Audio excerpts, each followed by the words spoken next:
नमस्कार दोस्तों, स्वागत है आपका हिमाचल सक्सेस बुक में। एचआरटीसी कंडक्टर का एग्ज़ाम कंडक्ट हो चुका है 10 दिसंबर को और सभी जो भी कैंडिडेट हैं अब उनके मन में ये आशंका है कि इसकी एक्सपेक्टेड कट ऑफ क्या हो सकती है। देखिए, कट ऑफ जो है ये काफ़ी अनप्रेडिक्टेबल है, लेकिन कुछ फैक्टर्स पर डिपेंड करती है और उन्हीं से ही हम इसको प्रेडिक्ट कर सकते हैं कि क्या कट ऑफ हो सकती है, क्या कट ऑफ रह सकती है। बाकी जब फाइनल में कट ऑफ आएगी, रिज़ल्ट आएगा, तभी ये बता सकते हैं कि पूरी की पूरी कट ऑफ क्या होगी। लेकिन कुछ फैक्टर्स हैं, उनके हिसाब से हम प्रेडिक्ट कर सकते हैं। तो हम जो कट ऑफ अभी डिस्कस करेंगे वो पूरी की पूरी जो होगी कैटेगरी वाइज कट ऑफ हम डिस्कस करेंगे। आइए सबसे पहले कुछ फैक्टर्स हैं उनको डिस्कस करते हैं। सबसे पहला फैक्टर जो हमारे पास है वो है एग्ज़ाम लेवल का, कि परीक्षा का स्तर क्या था। देखिए, जो ये आपका 10 दिसंबर को एग्ज़ाम हुआ, आज के दिन जो एग्ज़ाम हुआ, इसको कंडक्ट किसने करवाया था? इसको कंडक्ट करवाया था एचपीपीएससी शिमला ने। देखिए, एचपीपीएससी शिमला ये वही कमीशन है जो कि एचएएस का एग्ज़ाम भी कंडक्ट करवाता है। और अगर एग्ज़ाम का लेवल देखा जाए, वो काफ़ी हार्ड लेवल का एग्ज़ाम था। जो आपका क्वेश्चन पेपर था उसमें क्वेश्चन थे वो काफ़ी हार्ड लेवल के थे। कुछ क्वेश्चन ईज़ी भी थे, लेकिन अगर ओवरऑल देखा जाए ये काफ़ी हार्ड लेवल का एग्ज़ाम था। और ये जो आपका एग्ज़ाम था, अगर इसी हम क्वेश्चन पेपर को एक एचएस के स्टूडेंट को भी दें, अगर कि इसको अटेम्प्ट करो 2 आवर्स में सारे के सारे क्वेश्चन करो, तो मैं दावे के साथ बोल सकता हूँ कि 75 तक भी क्वेश्चन उसके ठीक नहीं होंगे। इतना इसका हार्ड लेवल था एग्ज़ाम का। कुछ क्वेश्चन इसमें ईजी थे, लेकिन जो पूरा का पूरा इसमें ओवरऑल लेवल था वो हार्ड लेवल का एग्ज़ाम था। तो सबसे पहले जो हमारा फैक्टर था वो यही था कि एग्ज़ाम लेवल वो हार्ड था। नंबर सेकंड हमारे पास है वो है एक्यूरेसी। एक्यूरेसी जो है काफ़ी फैक्टर्स पे भी डिपेंड करती है, जैसे कि अटेम्प्ट क्या रहे और नेगेटिव मार्किंग क्या रही। देखिए, एवरेज अटेम्प्ट जो हैं वो 75 से 80 के बीच में सभी कैंडिडेट बता रहे हैं कि इतने इतने अटेम्प्ट किए हैं। लेकिन अटेम्प्ट तो किए हैं, लेकिन साथ में गलत भी हो गए हैं क्वेश्चन, और गलत हो गए तो वहाँ पे नेगेटिव मार्किंग भी है। मान लीजिए किसी ने 75 क्वेश्चन किए हैं और उसके 15 क्वेश्चन अगर गलत हो गए, तो 75 माइनस 15 करेंगे, कितना बचा हमारे पास? 60। तो मतलब 60 हुए। अच्छा, उसमें जो 15 क्वेश्चन गलत हुए ना, उसकी नेगेटिव मार्किंग भी होगी। कितनी होगी? 1/4 हिस्सा जो इसकी नेगेटिव मार्किंग होगी। लगभग 3.5 नंबर जो है नेगेटिव मार्किंग के कटेंगे यहाँ से। और जब 3.5 नंबर इसमें से नेगेटिव मार्किंग के कटेंगे तो कितने बचेंगे? लगभग 56 से लेकर 57 तक के नंबर ही बचेंगे।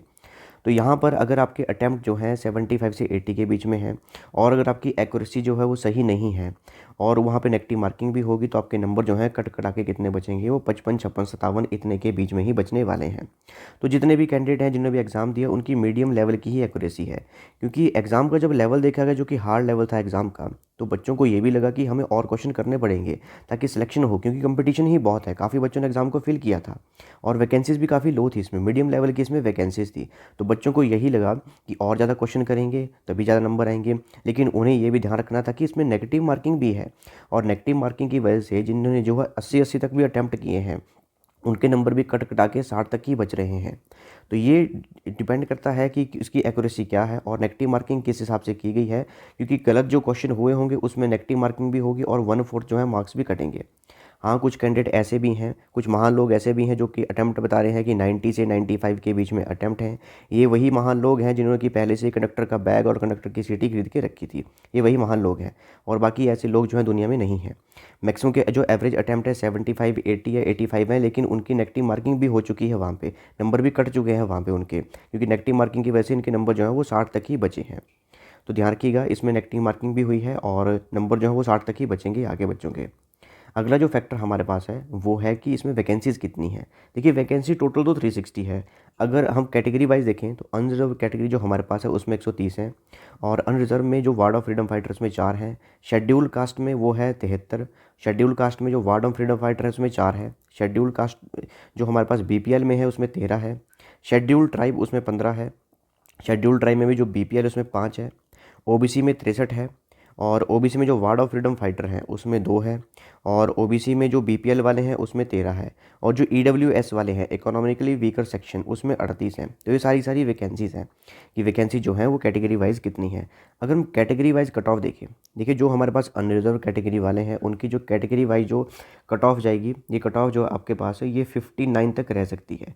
59, चलो आपके दिल की खुशी के लिए +-3 भी लिख दूँ मैं यहाँ पे, 59 +-3, यानी कि 56 से लेके 62 के बीच बीच में ही कट ऑफ रहेगी हमारे पास अनरिजर्व कैटेगरी की।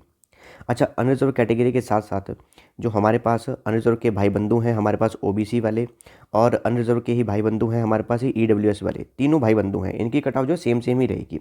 1-2 नंबर ऊपर नीचे हो सकती है, लेकिन कट ऑफ इतनी ही रहेगी कि मान लो अनरिजर्व की 59 हुई हमारे पास कट ऑफ अगर, तो हो सकता है ओबीसी की जो हमारे पास हो वो 58 से ±3 हो जाए।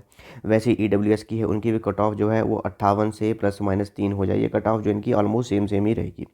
इसके अलावा जो हमारे शेड्यूल कास्ट हैं, इनकी जो कट ऑफ रहेगी हमारी, ये रहेगी 55 से ±3, यानी कि इनकी जो कट ऑफ है वो 52 से लेके 58 तक की ही जा सकती है कट ऑफ। इसके अलावा जो शेड्यूल ट्राइब वाले हैं, उनकी जो कट ऑफ रहेगी वो रहेगी हमारे पास 51 ±3, यानी कि इनकी जो कट ऑफ रहेगी वो रहेगी हमारे पास 48 से लेके हमारे पास 54 तक, इतनी इनकी कट ऑफ रहने की आशंका है। तो ये हमारे पास कट ऑफ रहेगी। और इसमें जैसे कि फॉर एग्जांपल मान लो कि unreserved ward of freedom fighter हैं, उनकी कट ऑफ थोड़ी और कम हो जाएगी, क्योंकि वार्ड ऑफ फ्रीडम फाइटर में कम ही अप्लाई किया होगा लोगों ने, ठीक है, तो उनकी कट ऑफ और कम हो जाएगी हमारे पास। तो मेन जो कट ऑफ है हमारे पास, जैसे कि हमारे पास अनरिजर्व कैटेगरी है, ओबीसी है हमारे पास, इकोनॉमिकल वीकर सेक्शन है, तो इनमें हमारे पास अनरिजर्व की रहेगी हमारे पास 56 से लेकर 62 तक। और जो ओबीसी है हमारे पास, उनकी जो कट ऑफ हमारे पास रहेगी वो रहेगी 55 से लेकर 61 तक। और जो हमारे पास ईडब्ल्यूएस वाले हैं, उनकी भी कट ऑफ यही रहेगी हमारे पास 55 से लेके 61 तक।